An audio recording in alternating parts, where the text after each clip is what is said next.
درنو دوستانو زموږ افغانان زموږ ځوانان بدبختانه د تلیفون سره روږدي شوي دي، تلویزیون سره روږدي شوي دي او دغه مزاحمتونو سره روږدي شوي دي. دوی چې کوم هدف ځان د ټاکي بدبختانه هغه هدف ته زر ځکه نه رسېږي چې مزاحمتونه ورته ډېر دي.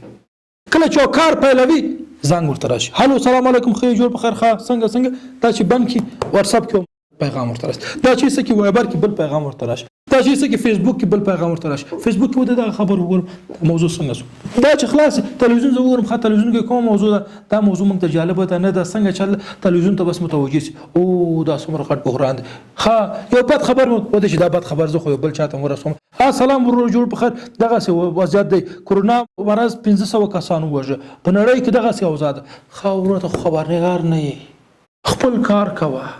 دغه تلیفونونه چې مزاحمت کې لرې که ځان نه، یوازې خپل هدف ته فکر وکړه، هغه هدف چې تی غواړې ترلاسه کړي. موږ هغه مزاحمتونو ته لبیک وایو چې زموږ هدف له منځه وړي.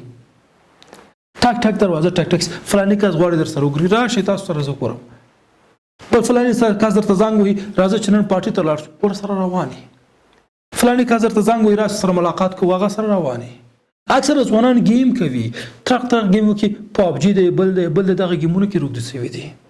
زیاتره ځوانان وګورئ فلمونه ګوري، سندرې ګوري، په دغه افواهاتو باندې مصروف دي. دا وطن په تاسو حق لري، دا وطن جوړ کړئ. دا وطن دغسې نه جوړېږي چې تاسو پابجي وکړئ، تاسو په تلیفونو کې بې ځایه مزاحمتونه وکړئ، خلکو ته او ځان ته مزاحمتونه جوړ کړئ، فیسبوک کې ټول ورځ لګیا سئ کار کوئ، ګورئ بې ځایه تحلیلونه کوئ، بې ځایه سیاسي بحثونه کوئ. دا نو ستاسو کار نه دی. ستاسو کار دا ده چې په خپل ذهن باندې کار وکړئ، په خپل فکر باندې کار وکړئ، ځان باید متخصص کړئ، په یوه برخه کې ځان باید ورسوئ تر څو موږ وکولی شو چې پیاوړي خلک ولرو. ګورئ دوستانو موږ بلا خلک بلا ځوانان لرو چې د حقوقو نه فارغ دي، ولې بیا هم زموږ قوانین نړیوال موږ ته جوړوي. موږ ډېرې ځوانان لرو چې د طب نه فارغ دي، ولې بیا هم بدبختانه زموږ مریضان هر کال نورو هیوادونو ته روان دي. زموږ دوا د نورو هیوادونو څخه واردېږي، هر کال موږ په میلیونو ډالر دوا واردوو افغانستان ته، ولې په دوایي برخو کې موږ کار نشو کولی، کشفیات نشو کولی. همدا اوس تاسو وګورئ وایروس رامنځته شوی راغلی، دغه وایروس لپاره زموږ ټول ډاکټران د طب محصلین په تمه دي چې نړیوال څه کوي، کوم واکسین ورته جوړېږي. تاسو ولې لاس په کار کېږئ نه؟ موږ ډېری ځوانان لرو چې د زراعت نه فارغان دي، ولې تاسو وګورئ چې سره دومره ځمکو بیا هم موږ توکي افغانستان ته واردوو. غنم موږ واردوو افغانستان ته، همدا اوس په بازار کې غنم نسته، وړه نسته چې خلک واخلي ویې خوري. د زراعت محصلینو دپاره د شرم ځای دی. ځان ته دغه شرم وګڼئ چې په اوسنیو اوضاعو کې چې ځمکه لرم، اوبه لرم، هوا لرم، امکانات لرم، ولې بیا هم سبزیجات، میوهجات، ترکاري دغه ترڅنګ زموږ غنم وړه د نورو هیوادونو څخه افغانستان ته واردېږي. ولې؟ تاسو په څه مصروف یاستئ؟ خو دغه مزاحمتونه دي. خپل برخې ته تاسو کار نه کوئ، خپل مسلک ته کار نه کوئ، په هغه برخه کې ځان نه رسوئ، مطالعه نه کوئ، ځکه خو نن موږ دغسې فقر او بېچارهګۍ کې قرار لرو. موږ انجینران لرو، ولې بیا هم زموږ طرحې د نورو هیوادونو د انجینرانو په واسطه جوړېږي. تاسو په افغانستان کې دا مهم بلډینګونه وګورئ، دا مارکیټونه وګورئ، د بهرني انجینرانو په واسطه ترتیب شوي، تنظیم شوي، طرحه شوي دي. ولې تاسو اجازه ورکوئ چې یو بهرنی تبع راسي په افغانستان کې یو نقشه جوړ کړي؟ ولې تاسو خپله نشئ جوړولی؟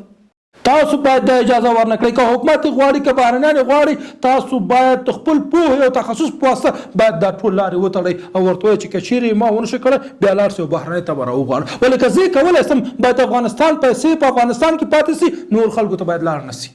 ولې زما پیسې د ډیزاینینګ او طرحې جوړولو او انجینرینګ په برخه کې نور هیوادونو ته ځي؟ صدران مارکیټ اور واخیسته، له منځه ولاړه. انجینران وغوښته، ولې بدبختانه بهرني انجینران وغوښته چې راشي دا نقشه وګوري. که یو ترکیه وغوښته، بل لبناني وغوښته، بل وغوښته چې راشي تاسو دا نقشه وګورئ څنګه ده، دا جوړ دی نه دی، څومره سوځېدلی، څومره پاتې. ولې تاسو ولې اجازه ورکړه؟ ولې تاسو پخپله دا کار ونه کړه؟ تاسو مارکیټ وارزوئ، وګورئ، تاسو خپل تخصص خلکو ته وښایئ چې په دغه برخه کې زه تخصص لرم. هر کال په لسګونه زرګونه ادیبان فارغېږي، ولې بیا هم زما په کابل کې، زما په افغانستان کې په پښتو ژبه کتابونه نشته، همدارنګه په دري ژبه کتابونه نشته. همدا اوس په کابل کې د ایراني ژبې کتابونه دلته خرڅېږي. ولې ایراني ژبې کتابونه دلته باید خرڅ شي؟ ولې خپل ژبې ته موږ کار ونه کړو؟ ولې موږ خپله لیکوال ونه لرو او دغه لیکوال دومره کتابونه ولیکي چې ایران ته ولیږو؟ ولې د پښتو ژبې لپاره موږ کتابونه نه ژباړو؟ زموږ ادیبان په کومو کارونو کې مصروف دي؟ کمپیوټر ساینس چې تاسو فارغان سوي یاستئ همدا اوس زموږ مشاورین او په لوړه کچه خلک کار کوي چې یا هندیان دي یا پاکستانیان دي او یا هم د بل هیواد تبع ده. تاسو چې د کمپیوټر ساینس فارغان سوي یاستئ تاسو څنګه اجازه ورکوئ چې یو څوک راشي تاسو ته ډیټابیس ډیولپ کړي او تاسو هغه کار نه شئ کولی؟ یو بل څوک راشي تاسو ته سافټویر جوړ کړي. څومره وخت کېږي چې موږ په زرګونه خلک د کمپیوټر ساینس فارغان ورکوو؟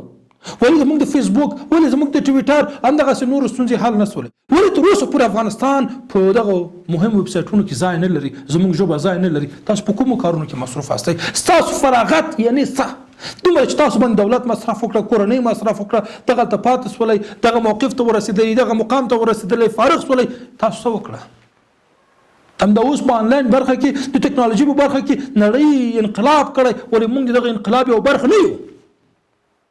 همدا اوس په افغانستان کې ډیجیټل مارکیټران نشته، قوي ویب سایټ ډیولپران نشته، قوي ډیټابیس ډیولپران نشته.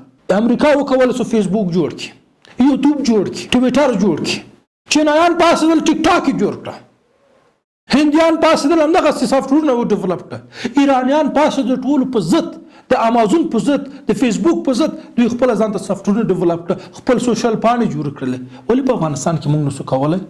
موږ د هغو انسانانو نه څه کمښت لرو چې هغوی ډېر لوړ دي، موږ ډېر ټیټ یو. موږ خو هم هر کال د کمپیوټر ساینس نه فارغان ورکوو. درنو دوستانو، همدغسې په نورو مسلکونو کې موږ ډېر جدي ستونزې لرو. که چیرې د ښه کبابي نوم اخلو، وایي دغه کبابي ډېر ښه په پاکستان کې کار کړی، اوس راغلی افغانستان ته ډېر ښه کباب ورکوي. که چیرې د ښه رنګمال نوم اخلي، وایي دغه ښه رنګمالي کوي ځکه چې په پاکستان او هندوستان کې کار کړی او په ایران کې کار کړی، یا ایراني دی یا پاکستاني دی یا بل دی دا ښه رنګمالي کوي، دا راوواړه. همدغسې په نورو مختلفو برخو کې دوستانو چې تاسو چیغې وهئ چې موږ کاري فرصت نه لرو، موږ ته حکومت وخت نه راکوي، همدا اوس حکومت کارمندانو ته ضرورت لري، ولې متخصصینو ته ضرورت لري، ولې قوي ټکنیشنانو ته ضرورت لري. تاسو چیرته یاستئ؟ درنو دوستانو ګورئ، نور باید حکومت او نور خلک ملامت نه کړو، موږ په خپله ملامت یو. ځوانانو تاسو په کوم خوب ویده یاستئ؟ تاسو کله پاڅېږئ؟ دا وطن به څوک جوړوي؟ تاسو ماته ووایئ دا وطن به څوک جوړوي؟